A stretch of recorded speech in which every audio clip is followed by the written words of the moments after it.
The skies may be less safe because of the partial shutdown. An array of unions and professional groups have now sent a letter to the president saying, quote, "This shutdown is hampering our ability to function effectively." Night Beat's Maria Medina is at Mineta-San Jose International with more on the travel troubles. Maria?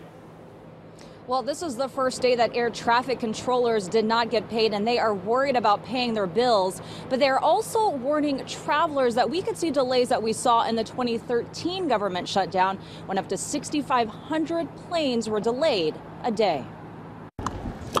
Krista Bell arrived at Mineta Airport tonight an hour late. We just sat on the tarmac. And she blames the government shutdown. You're going to see delays on a magnitude that you saw in 2013. And Scott Condi, the president of the National Air Traffic Controller Association, says Krista is right. You've already heard delays. You've heard delays that weren't associated with weather, and that's because we have to meter traffic. If you don't have enough people, you can't work the same number of airplanes. One air traffic controller who didn't want to be identified told us they are not allowed to leave during the shutdown and are working overtime.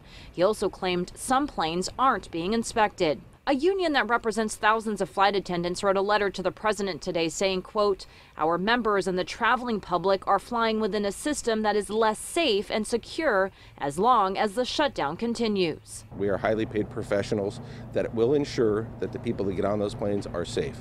But that margin of safety degrades if we're distracted. He says many will resign if the shutdown continues because they simply can't afford to survive in the Bay Area without a paycheck, putting more pressure on air traffic controllers who are left and causing a ripple effect throughout the country. We operate the safest, most efficient, most complex airspace in the world, and to use those people as political pawns over government funding is wrong.